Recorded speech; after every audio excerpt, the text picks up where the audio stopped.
Hi, everyone. Thank you so much for joining us for our webinar today. So you signed up for Office 365, now what?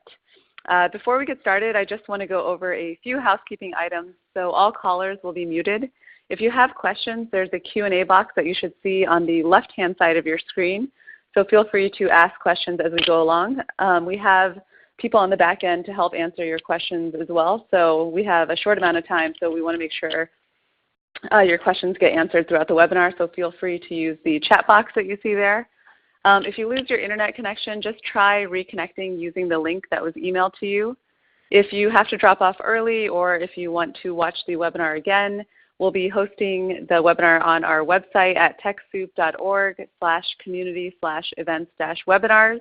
We'll also be sending an email with the presentation, the recording, and any relevant links that we talk about today. If you're on social media, feel free to tweet at us at TechSoup using hashtag TSWebinars. But like I said earlier, we'll be monitoring the chat box that you see here within ReadyTalk. So just a little bit about TechSoup. We are located in 236 countries and territories. We serve over 1 million nonprofits offering discounted or donated technology in addition to several services. We partner with organizations like Adobe, Amazon Web Services, Intuit, Microsoft, and Symantec, and several more that you see here. If you're interested in learning about what products we have available for your nonprofit, feel free to use this link that you see on the slide here. I'll also be chatting it out when I'm not talking so that you guys have it in your Q&A box.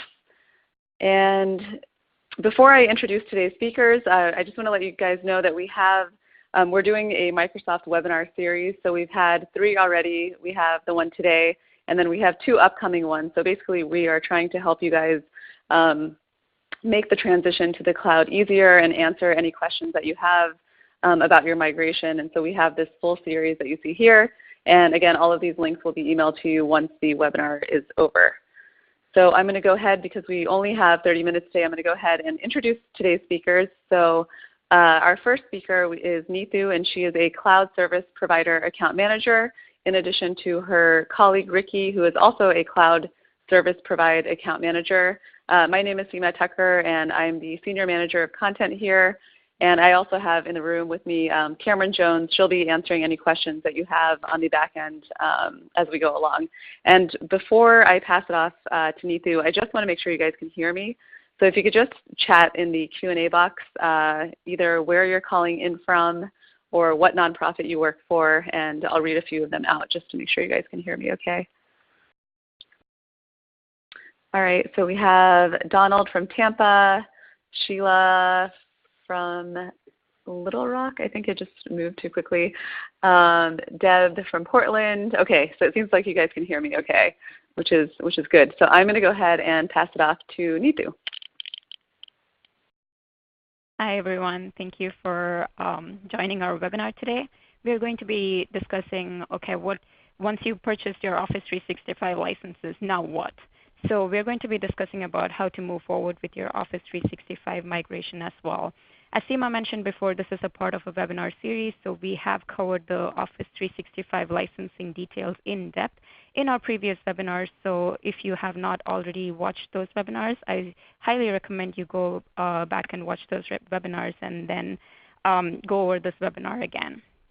So before we go forward with our webinar, we have a survey question, so we would appreciate if you would answer these questions for our feedback. First question is, do you have an Office 365 account already? We'll give you a couple of seconds. Okay, I see some yeses, some nos. All right, moving on to the next question. All right, where did you get your Office 365 accounts from? These are for the people who answered yes to already obtaining your Office 365 licenses. So the options are TechSoup or Microsoft or any other cloud service providers.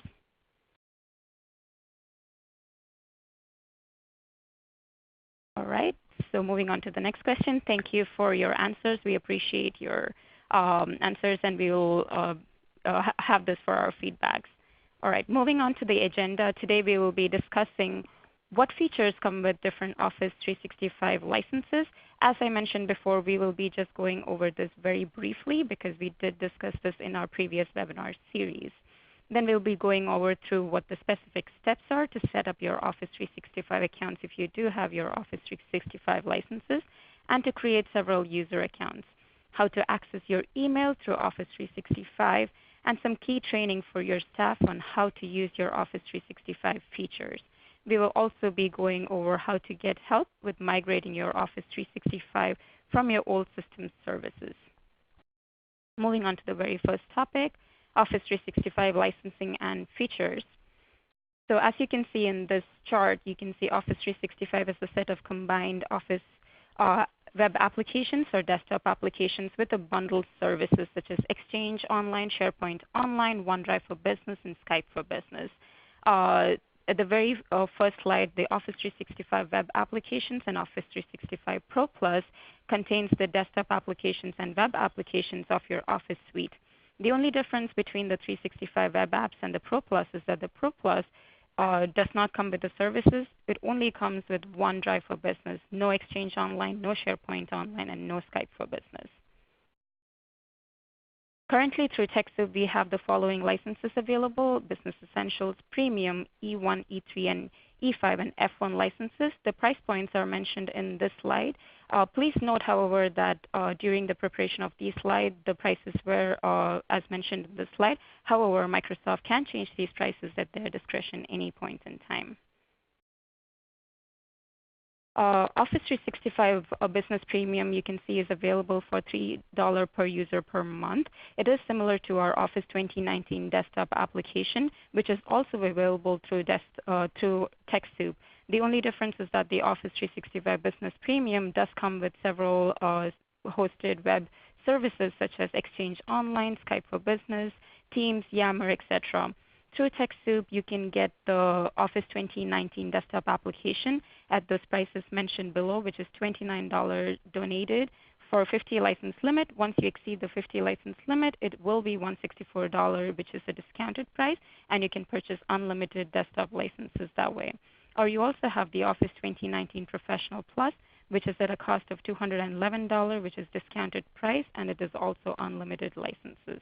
However, with these desktop licenses, you will not have access to the online applications as well as the hosted services. Moving on to the next slide, which is after you get your Office 365 licenses, how do you set this up? How do you create user accounts? Sorry. So you use your TechSoup Cloud Manager to purchase your Office 365 licenses. That's through TechSoup.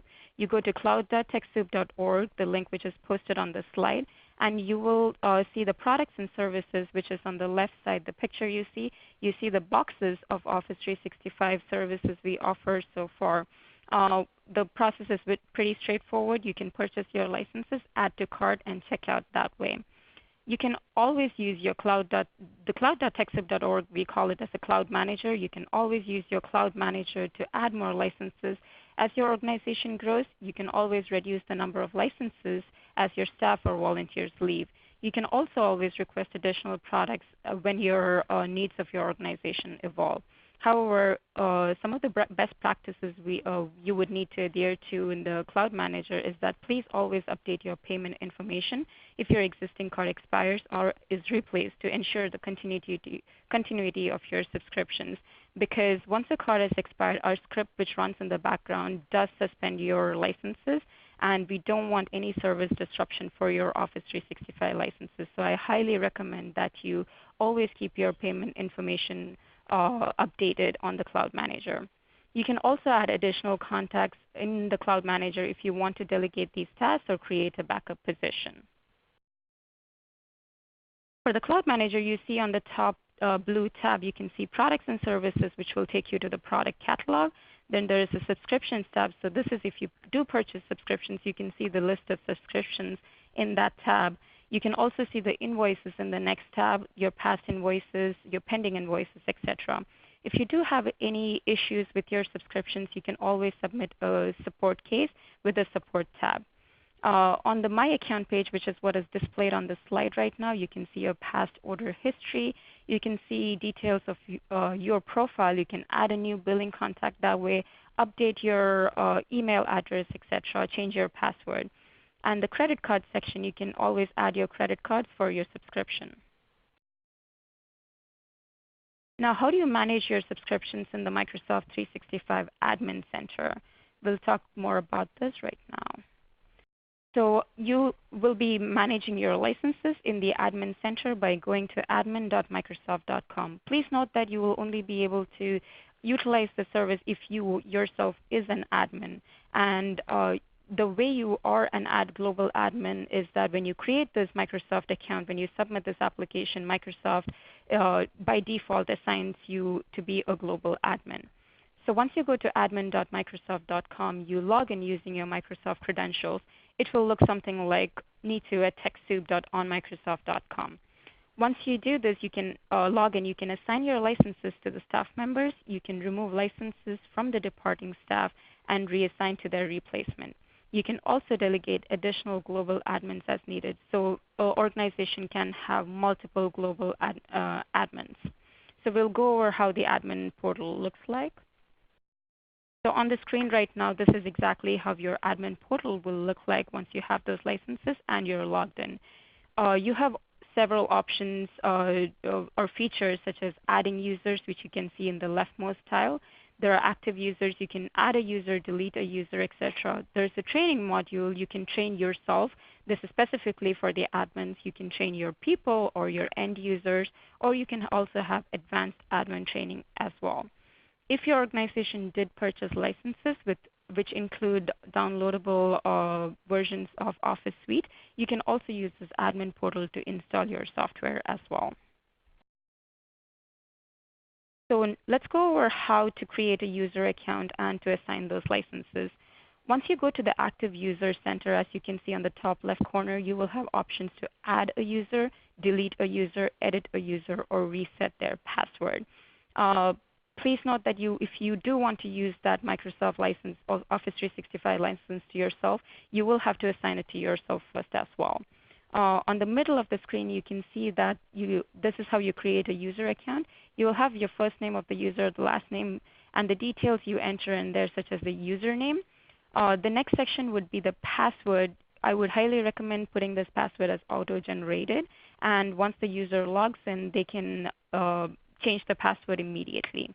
And you can also see the roles you can assign to the employees in your organization. In the rightmost box, you have three options over here. This is an included security feature in Office 365. You can either assign the role of the user as a general user with no admin access at all, so that the user will not have permissions to the admin center. They simply go in and download their licenses. Or you can also make another user as a global administrator like yourself. So that user will have exactly the same permissions and permissions as yourself as a global admin. Or you can make a person as a customized administrator. What that means is that that user will have specific access to specific areas of Office 365. Once you're done assigning the roles, you can see the product licenses. That is where you assign licenses to your user. So for example, if an organization purchased a Business Essentials license and a Business Premium license, both of those will show up and you can choose what license to assign to that user. Once that's done, you can go ahead and add the user to the account. And once you click on the Add button, it will take you to another page where it will ask you to what email these credentials should be sent over to. So you might want to give an active user email address. And once you enter that user's active email address, the credentials with the password and email to that Office 365 license would be sent to that particular user.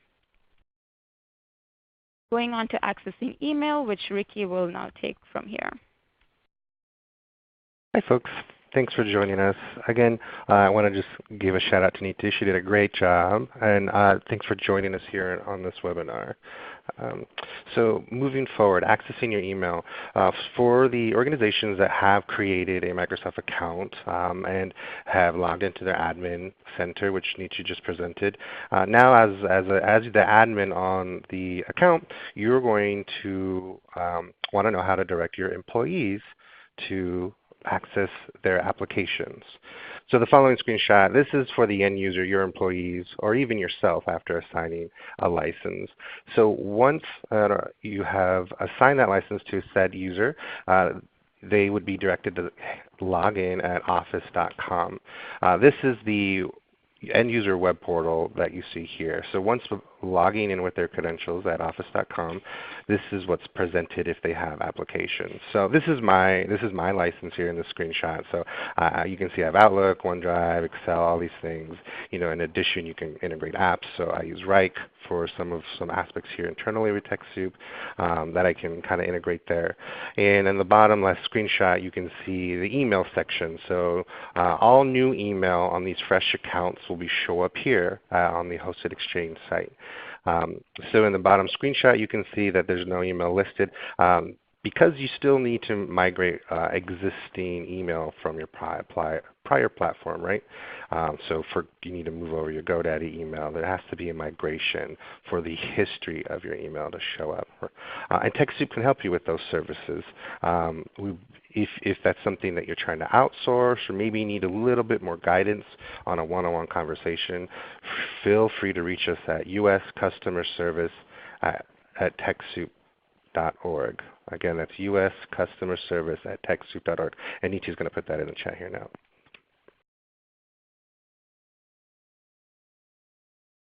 Another aspect that's common and a lot of questions that we received is staff training on Office 365 features. There's so many new aspects to the platform. It can be a deterrent. But we want to just point out that for all these admins who have the Microsoft account already set up, once you log into the admin.microsoft.com, there, as you saw earlier, there's a section directly for you. You can train your end users, your people, your staff. You can go through these free modules once you have this account. You can train yourself as well if there's a slight learning curve there. And if you need a little bit more advanced aspects, you're trying to configure your environment a little bit more in depth, you're a larger organization, Microsoft and LinkedIn have teamed up, and there's advanced admin training modules there for you.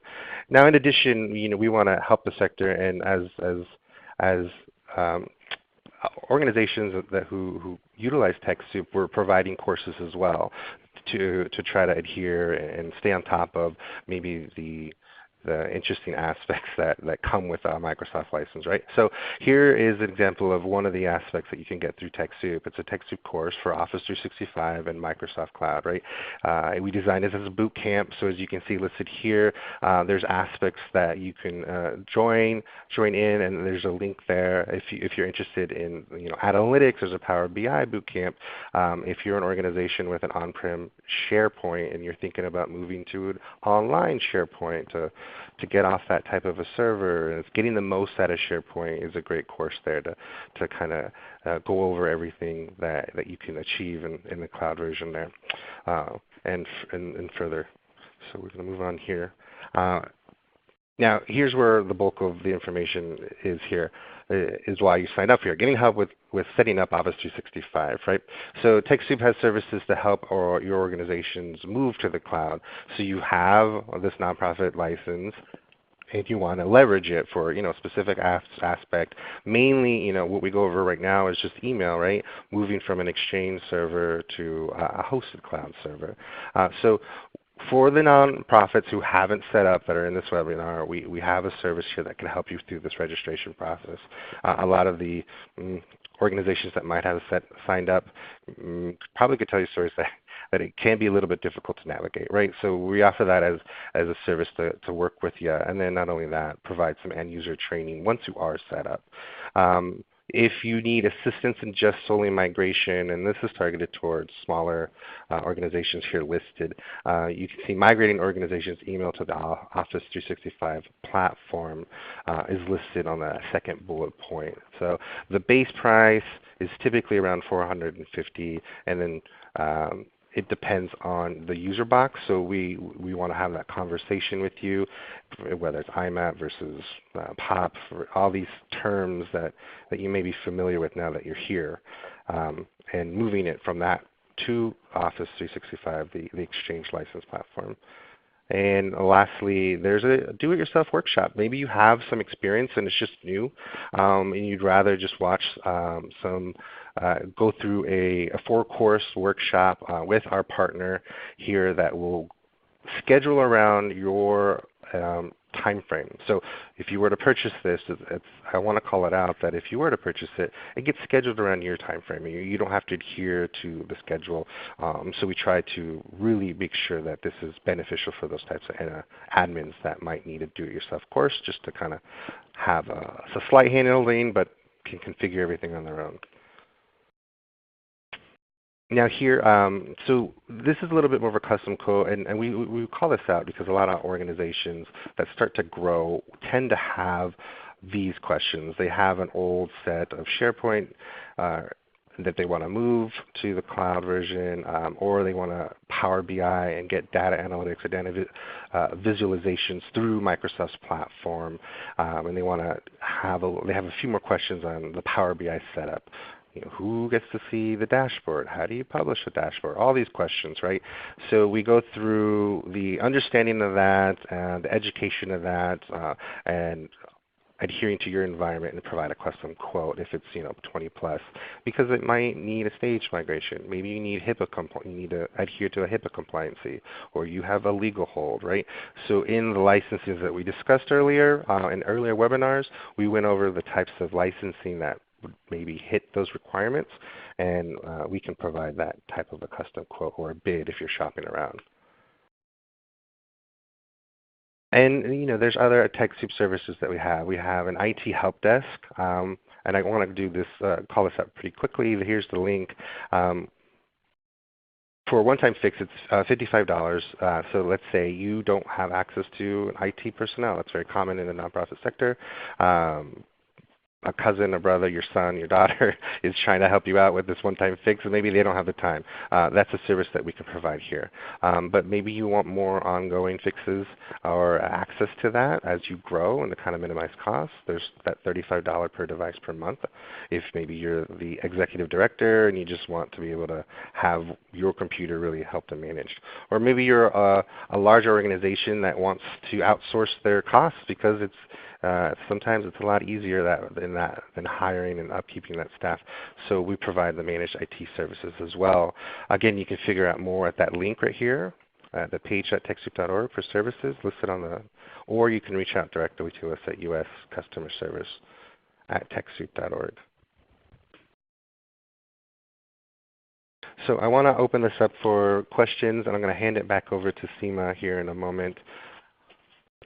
Here we go. All right. Thank you, Ricky and Neetu. So if you guys have questions, now is the time. We have a few minutes left.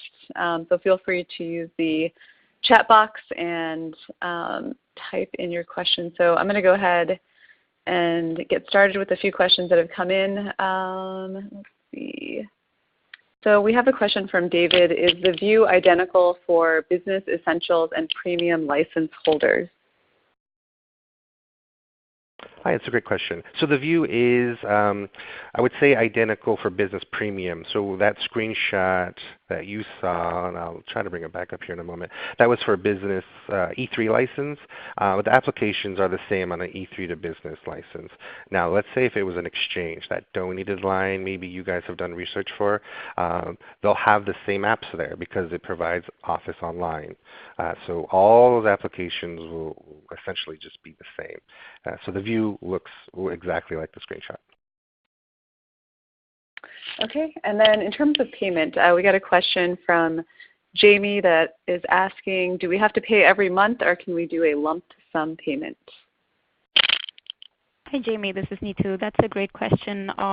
Yes, you can do a lump sum annual payment if you do purchase a paid license, more than 100 paid licenses. So for example, if you get 100 business premiums, you can make an annual payment. Because we do our billing with Microsoft is monthly, so we have to go through several steps for our annual payment with customers. That's why we try to keep the payments monthly. But if you do have bulk licenses, such as I mentioned, 50 business premiums or more, let's make the figure 50 or more, you can do annual payments. Okay, great. We have another question. Do you recommend outsourcing the Office 365 migration? Yeah, it's a great question. So it depends on your organization and your environment. There's a few factors, and when you speak with us, Neetu and I and a few of our colleagues there in the department, we kind of go over what the best situation and route is for your organization. With the licensing structure, you can add on, remove. There's so much flexibility that can really adhere to it. And when it comes to the migration, it really depends on your internal confidence and maybe experience in doing so. And that varies from organization to organization. What we try to do the best that we can is adhere and make it easy and as simple as possible. So if you were to utilize TechSoup to outsource that, it's fairly seamless and it's pretty simple. And I personally, outsider looking in, if I was an organization, with 20 to 25 and I wasn't too sure, I think I would more than likely outsource it if the budget adhered to it. All right, great. We have a lot of great questions coming in. So is there a good place to learn about all the possible apps and how they can help our team? Yeah, actually, so if you go through the registration process, and I'm not too sure if you are an organization that has already created a Microsoft account from that poll earlier, I'm just going to assume that you were, you can actually do some trial licensing through your admin center. So almost every license that is available has a free trial version. And in your admin center, admin.microsoft.com, you actually can try it out. But not only that, there's a few landing pages within our cloud.techsoup.org that kind of go over the features of all the apps, what they come with. There's checkboxes.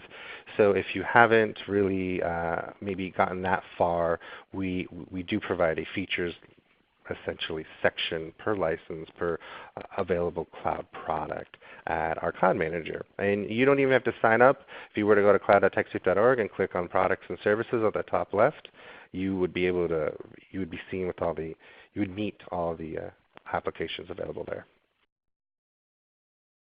All right, so we have time for about one more question. I just want to let everyone know who didn't get their question answered on the broad Q&A. We are going to follow up with you to make sure that you guys get your questions answered, because we really want these webinars to be helpful to you. So we have a question from Amy. So she set up the Microsoft account with Microsoft last year, and then they let that subscription expire, and now they might want to re-engage with TechSoup. So is there any way to align those accounts? So a common aspect, and because there's so many different logins and registrations, so when you did that, it sounds like you created a nonprofit account in the fashion that is recommended and essentially required. Your organization does not lose access to that. Even as staff changes, which is very common within the sector, and there's maybe high turnover rate. Once it's registered, it's the organization's. So I can tell you that you do still have access to it, and we can help you maybe try to find your user ID or password and regain access to it, and then essentially purchase or obtain the licensing that you need, if so. Okay, great. So it looks like we are coming to the end of our webinar. Thank you again, Ricky and Neetu, and thank you for answering questions on the back end. Cameron, just a reminder, we have upcoming webinars. We have one tomorrow, which is a TechSoup tour. So if you are new to TechSoup and you want to learn how to access donations and discounts and resources, that's happening tomorrow at the same time. We have our next Microsoft webinar is going to be happening on 2/11 that you see here. And then there's one in March, which is going to be going over Power BI. That's on March 11th. So we're going to be sending out all of the links to these webinars in the follow-up email that you will receive today. We would love to hear your feedback from today's webinar. So you will be getting a post-event survey once you close out of ReadyTalk. So any feedback that you have for us, it really helps us, and we are open to customizing our content based on your feedback. So please share with us what you want to learn, what you enjoyed, all of those things that you didn't enjoy, all of it. We're also on social media, so feel free to give us a follow. And we also post a lot of blogs with helpful tips and tricks. So follow our blog at blog.techsoup.org. Again, as Ricky mentioned earlier, we have courses that are available to you in addition to TechSoup services. And then lastly, I just want to thank Ricky and Neetu and Cameron again, and thank you to you guys for attending our first webinar this year, and to our sponsor, ReadyTalk. Thank you.